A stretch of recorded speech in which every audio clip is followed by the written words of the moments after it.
Imagine, just for a second, a world where the local apex predator doesn't just want to eat you. Right. I mean, and let's be clear, they're perfectly capable of snapping you in half like a dry twig. Oh, absolutely. No question about that. But instead of that, Yeah. they walk into the public library, they browse the stacks, they steal a book on economics, of all things, and then the next day they knock on your front door, politely, to ask for violin lessons. It sounds like a fever dream. It does. Or maybe, one of those surrealist paintings come to life where the rules of the jungle and the rules of, high society have just completely crashed into each other. Exactly. And I don't mean they just growl and you think they're asking because you're terrified. I mean, they literally verbally ask for the lessons. Which is a whole other level of weird. It is. Yeah. But this is the reality we're stepping into today. We are heading to the planet Hitchemus, specifically to a colony city called Port Any. And this place, Port Any, it's designed for self-sufficiency. It's known for these weird feather duster trees, and it's surrounded by a landscape that is as beautiful as it is volatile. And it is populated by people who are, and I don't think this is an exaggeration, absolutely obsessed with music. And of course, it is home to the tigers. The tigers. But these aren't just any tigers. These are, they're tigers that have decided they want more than just the jungle. They want the arts. They want culture. So today we're unpacking a story that completely flips the script on the whole alien invasion genre. Usually when aliens, or in this case the indigenous species, rise up, it's about resources. Always. It's about water or land or some rare mineral. Or they just hate our faces and want us gone. It's Independence Day. It's War of the Worlds. Exactly. But here, the resource they're fighting over is culture. We're looking at a stack of source material all centered on the events known as the Year of Intelligent Tigers. Right. It's a narrative that features the Doctor, specifically the Eighth Doctor, for those of you keeping track of the timeline. A very romantic, sort of Byronic doctor. Yes. And his companions, Fitz and Anji. But really, despite the presence of a Time Lord, the real stars of this show are the tigers themselves and the colony they decide to crash. So our mission today is to explore a first contact scenario that is baffling, hilarious, and genuinely terrifying all at once. And to really dig into that question, how do you communicate with a creature that looks like a 9-foot monster but acts like a frustrated music student? It's a great question. And to even begin to answer that, we have to start with the environment. We have to look at Port Any. Yes, because the city itself explains why the invasion happens the way it does. You absolutely cannot understand the tigers without understanding the noise they are reacting to. So let's set the scene. Port Any isn't your typical sci-fi steel and glass metropolis. It's not Coruscant or something. Not at all. It sounds almost bohemian. The source material describes a city where music just spills out of every single window. You walk down the street and you're just hit with opera, then bossa nova, then zydeco, then disco. It's a complete cacophony. A wall of sound. It's actually an institutionalized cacophony, and this is a key detail that shapes the entire society. The colony pays a stipend to anyone who plays an instrument. A stipend. So you get paid just for playing. You get paid just for playing. It's a cultural directive baked into their founding charter. The result is that everyone plays, regardless of whether they're actually any good at it. I can imagine that would lead to some interesting musical combinations. Oh, for sure. But it creates this society where art is the primary currency of social interaction. It's what everyone does. Which sounds lovely in theory, doesn't it? A utopian society dedicated to the arts. It does. But when you look closer at the text, it creates this constant, almost aggressive wall of sound. Yeah. You can't get a moment of silence. It's aggressive creativity. And into this noise, we drop our protagonists. Let's start with the Doctor. In this iteration, he's described as this mysterious, charismatic figure, and he's currently absolutely obsessed with playing the violin. He fits right in then. Perfectly. Yeah. The text calls him an idiot savant about his own past. He claims he has amnesia, but he plays the violin like a true virtuoso.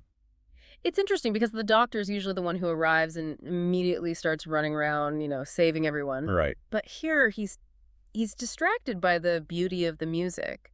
He's found a place that speaks his language. Then there's Fitz Craner. Ah. He's a guitarist from the 1960s. He plays in a local band called Jam Tomorrow. He's very much the go-with-the-flow type. Much more interested in relaxing and finding a beer than, saving the world. Exactly. He's the everyman, the one who's just caught in the crossfire of all this high-concept weirdness. And he provides that grounding perspective. He does. And then, for even more grounding, you have Anji Kapoor. The practical one. Oh, the most practical one. She's a stockbroker and economist from 2001. She is the grounding element here. Well, the doctor's getting lost in a concerto and Fitz is trying to find a good party. Anji is the one noticing that things are off. She's the one who realizes that this bohemian paradise has a very dark edge to it. And that off feeling starts in the one place in all of Port Beg. Any that should be quiet. The public library. A library. I love this scene. It is so atmospheric. Anji goes to the library to find books on economics. Which is her idea of relaxing, and that tells you everything you need to know about Anji. It really does. She thinks she's finally found a sanctuary from the noise, from the bands and the orchestras, and the constant practicing. This is the inciting incident. The library represents order, silence, accumulated knowledge. It's the total antithesis of the wild bewilderness that's just outside the city walls. But she's not alone. No. She's in the aisles, looking at call numbers, just soaking in the quiet. Yeah. And she realizes there is a tiger in the economics section. And we need to be very clear for everyone listening. This isn't a metaphorical tiger. No. This is a massive orange and black predator, 9 or 10 feet long. Yeah. Just there. But the behavior is all wrong. A normal wild animal in a library would be panicked, right? It'd be thrashing around, knocking over shelves, maybe hunting. Totally. It would be chaos. This tiger is browsing. It's just lolling in the aisle. It's perfectly comfortable. And there's this moment that is just so terrifyingly playful.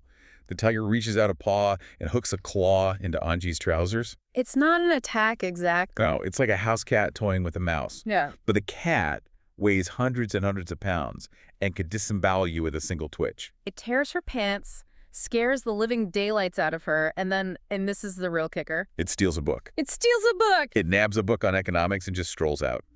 And that right there is the first clue that the fundamental rules of biology on Hitchemus are breaking down. Tigers shouldn't read. They shouldn't be playful in that specific, almost sarcastic, human kind of way. It sets up the central mystery immediately. Is this just mimicry? Like a parrot repeating words it doesn't understand. Exactly. Is the tiger just copying what it sees humans do? Or is this genuine, spontaneous intelligence? And Anji, of course, she tries to tell people right. She runs out of there, she goes to the librarian, she tells Fitz and the doctor, but everyone just brushes it off. Oh, the tigers are harmless. They're just curious. They wander in sometimes. It's that classic horror trope, isn't it? The practical person, the sensible one, is completely ignored until it's way too late. It is. It's this normalization of the threat. The colonists have lived alongside these animals for years. They treat them like big stray dogs or, sacred cows. They've lost their fear of the predator because the predator hasn't acted like one yet. They've mistaken the tiger's previous lack of aggression for actual domesticity. And that mistake is about to cost them dearly. It is. Because then the coup happens. And I love that the source material calls it a coup and not an invasion. That's a great point. Because invasion implies slaughter and destruction. Coup implies a political takeover. They're replacing the government, not just eating the population. It starts with a parade. A parade. It's not a sneak attack in the dead of night. It's broad daylight. Mm-hmm. Fitz and Anji are probably in a cafe somewhere trying to enjoy the music, and suddenly hundreds of tigers are just marching down the street. And they're not running. The description is so surreal. They're sauntering. They fill the roads. They push pedestrians aside, not with violence, but with sheer mass. Imagine being in a crowd and just being displaced by a wall of muscle and fur. And then they start entering houses.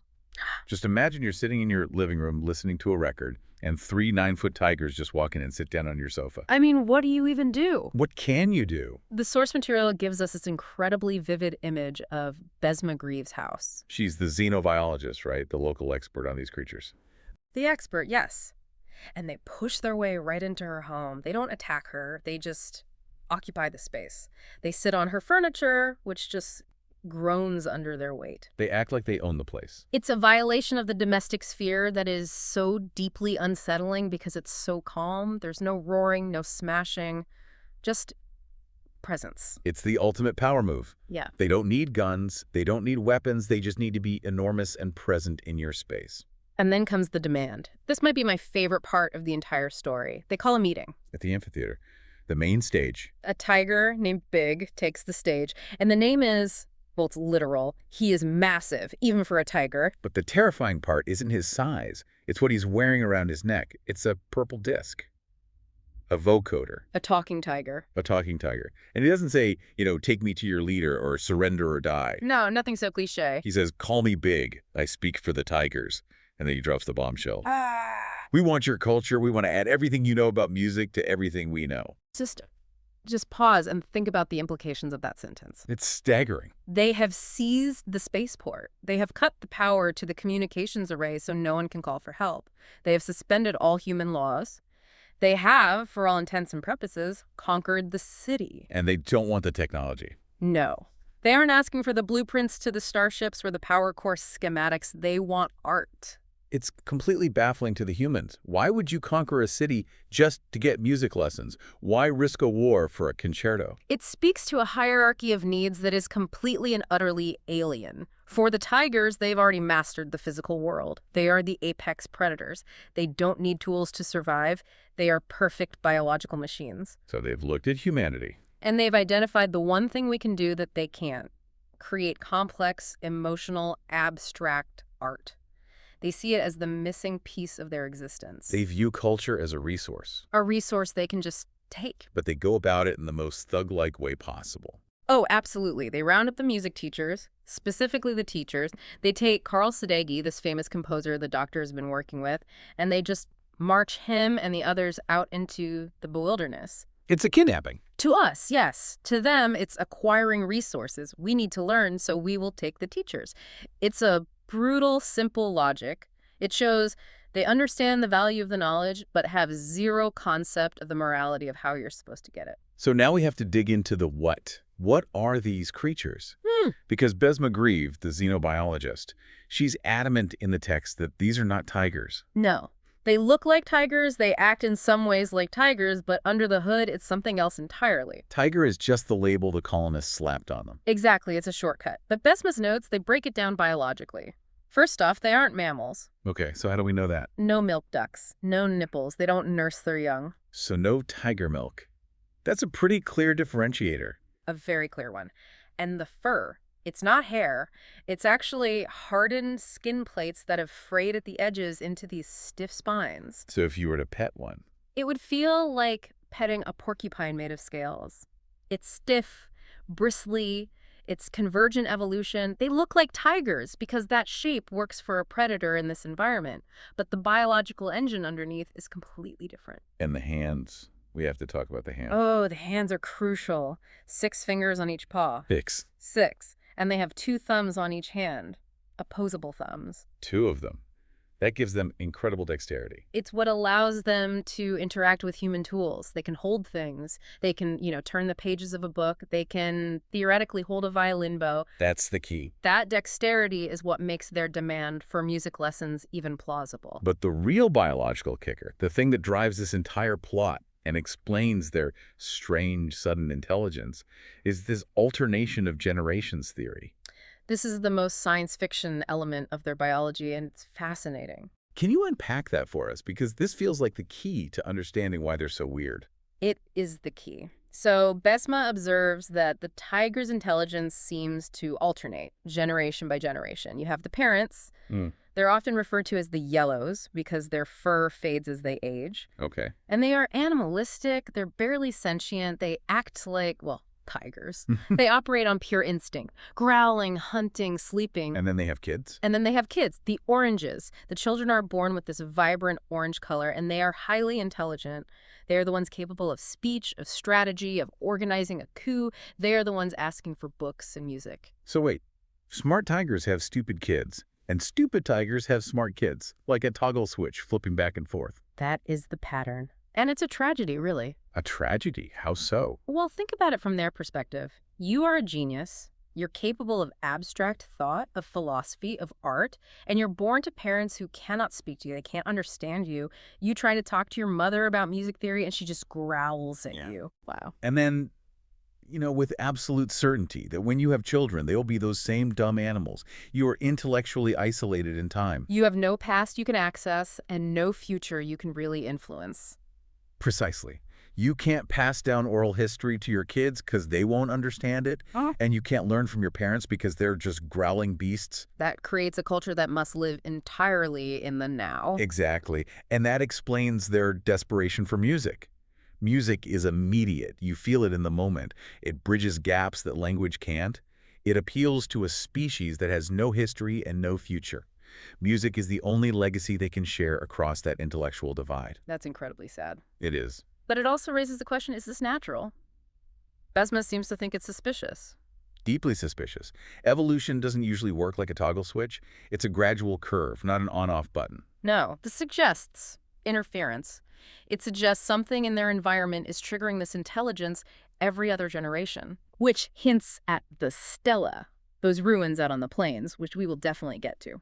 But it frames the tigers not as monsters, but as victims of a very weird biological cycle. They are trapped in this loop. Victims who are currently occupying the city and have kidnapped all the violinists. Well, yes, there's that. So, naturally, the humans form a resistance. They call it the movement. And this is where we see the classic clash of philosophies emerge. On one side, you have the doctor. Of course. He wants negotiation. He believes the tigers are fundamentally rational actors. He even uses music Mozart's The Marriage of Figaro as a coded signal to rally the resistance members. If you want to dance, I'll teach you, is the quote from the opera, right? That's the one. It's very clever. Very doctor. He's turning the very art form the tigers want into a weapon of communication against them. But on the other side, you have Quick, The cafe manager. who is also an ex-Marine. And he looks at the tigers, and he doesn't see frustrated artists. He sees an enemy combatant occupying his city. He wants a military response. He wants to use lethal force. He thinks this is a war, plain and simple. And this conflict of ideas leads to the failed rescue attempt. The doctor tries to do it his way.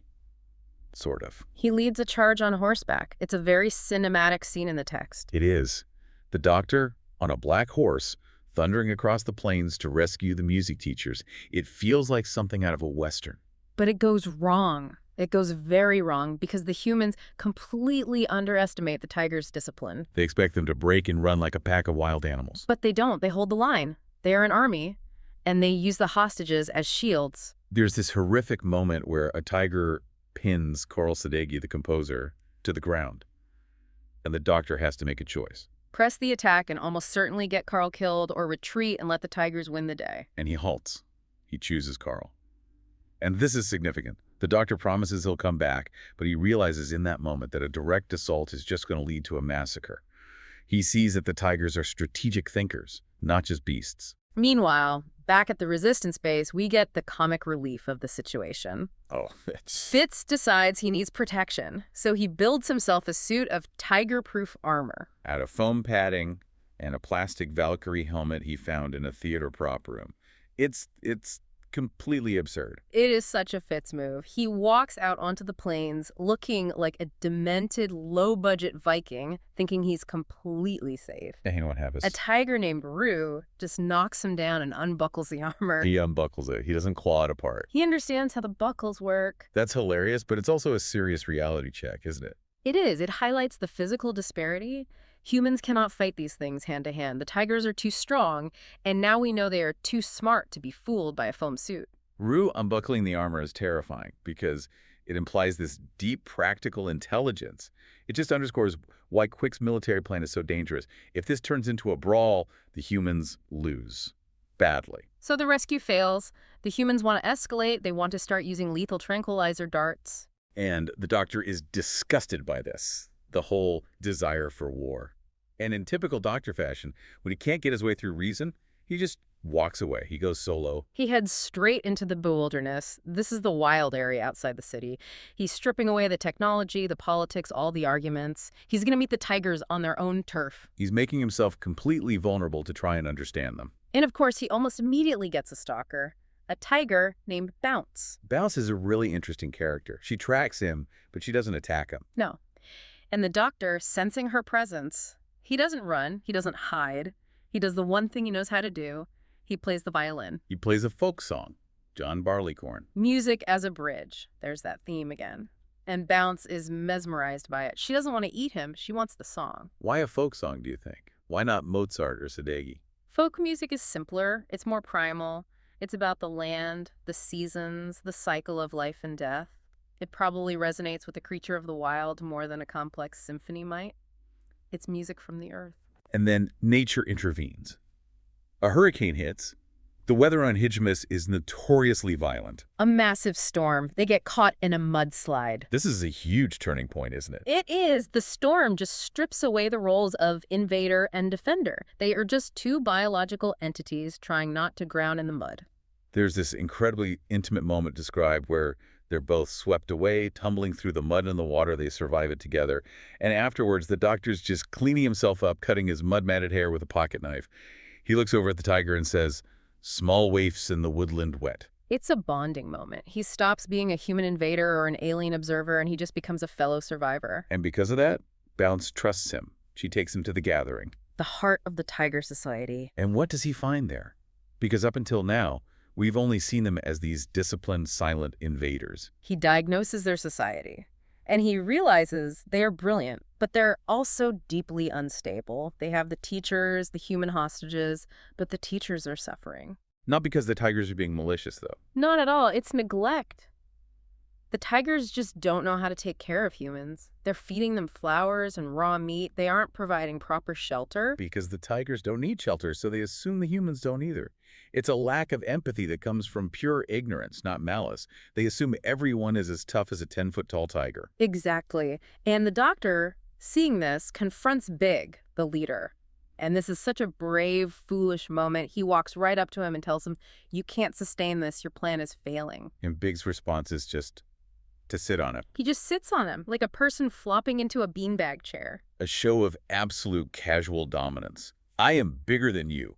I could crush you without a second thought. But he listens. He doesn't kill the doctor. He actually listens because the doctor's the only one telling him the truth, that this coup has no long-term plan. He's speaking truth to power, literally from underneath the power. The doctor eventually gets away and reunites with Carl, the composer, out in the woods. And this scene, this one breaks my heart a little. Carl is broken. He's cold. He's terrified. He's convinced he's going to die out there. And the doctor doesn't offer him false hope. He doesn't say, "Don't worry, I have a spaceship. We'll be out of here in a minute." No. He does something much more profound. He plays the violin for him. He offers shared endurance. He sits with him in his fear and says, essentially, "This will pass." It's a really specific insight into the doctor's character in this story. He even reveals his motivation isn't purely altruism. He just wants to play the concerto. He's been practicing this complex piece of music with Carl, and he wants to perform it. He needs peace so he can have his concert. It sounds selfish, doesn't it? But it's a kind of noble selfishness. It elevates the creation of art above the politics of war. He's basically saying this whole war is an inconvenience to the beauty we could be creating. He values the act of creation more than anything else. Yes. So while the doctor is having his dances with wolves moment with the tigers, Anji and Besma are doing the hard science. They sneak out of the city and head to the ruins to find this thing called the Stilla. The archaeological trip. The text describes the landscape they cross as just so alien. Flat plains, strange chicken-like birds, these violent vermilion flowers that shed pollen everywhere. It paints a picture of a world that is vibrant, but also slightly hostile. And in the middle of all this is the Stilla. And it's not just a rock carving, is it? No, it's made of metal. Yeah. And it's maintained. It's clean. Someone has been painting it. Besma realizes this isn't a ruin, it's a functioning machine. And her theory is completely wild. She thinks it's a machine for activating minds. It's the missing piece. It explains the biology. The tiger's intelligence isn't a product of natural evolution, it's triggered. This machine, left by some ancient civilization, or maybe even the tiger's own ancestors, sends out a signal that wakes up the smart genes in the next generation of tiger cubs. So the humans aren't fighting an army, they're fighting a biological program. Yes. The tigers are the result of an ancient experiment that is still running. That adds another whole layer of tragedy to it. The tigers are compelled to be intelligent, but they don't have the cultural or social infrastructure to support it. They are geniuses trapped in a cycle that resets itself every single generation. They're products of a machine they don't even understand. Which brings us to the climax. The standoff back at the spaceport. The humans, led by Quick, are holed up in the air traffic control building. They have the lethal darts, they have the technology. And the tigers have the city, the hostages, and a force shield around the spaceport. It's a stalemate, just waiting to turn into a bloodbath. And the doctor intervenes. And he doesn't use a gun or a weapon. He uses his sonic screwdriver to cut a small hole in the force shield. He forces the two sides to face each other without any barriers. He acts as the catalyst. He forces a negotiation. He turns to the tigers and essentially tells them, you need the humans. How does he sell them on that? Because the tigers seem pretty confident they don't need anyone. He leverages their one great weakness, their lack of foresight. He points out that they are killing the music teachers through simple neglect. If the teachers die, there is no music. If there is no music, the entire invasion was for nothing. He appeals to their goal, not their morality. So he says, let the humans feed them, let the humans clothe them, you have to keep them alive so they can teach you. Exactly. It's a pragmatic truce. Bring supplies, keep the teachers together. It totally shifts the dynamic from captor and prisoner to, well, student and teacher. He recontextualizes the entire relationship. And it works. The end state isn't a victory parade for the humans. The tigers still hold the city. No, it's an uneasy peace, a new normal. The tigers act as guards, but they also start working alongside the humans. There's a scene where they're dredging the lake together to clean up after the hurricane. They are coexisting. It's not a return to the status quo. It's a new, weird normal. And the final image is it's perfect. A tiger sitting on a dirt mound trying to play the violin. It's clumsy. Oh, it's awful. It's difficult. Their paws aren't made for it. But the tiger is trying. And that's the victory. Not the mastery of the instrument, but the attempt. The desire to create something beautiful in a harsh world. And the doctor. What's his role at the end? He remains the outsider. He tells Big, I'm not human, which is true. But he isn't a tiger either. He was the bridge. And once the connection is made, he steps back. He leaves them to figure out their strange new world on their own. So let's unpack the big takeaways here. What does this story really tell us about the nature of intelligence? Well, it completely challenges our definition, doesn't it? Usually in sci-fi, we equate intelligence with technology building spaceships, computers, better weapons. Right, the tech tree. Exactly. But here, the tigers have the intelligence to conquer a city, but they define their own higher state of being by the ability to create art. To them, being truly intelligent means being able to understand and perform music. It places art at the very pinnacle of civilization. It's the desire to create that separates the intelligent oranges from the animalistic yellows. And it really highlights the tragedy of their existence. This generation of geniuses born to parents who can't speak and destined to have children who won't be able to understand them. They grasped for music to fill that profound void of communication. Music is the only language that can transcend their generational barrier. Yes.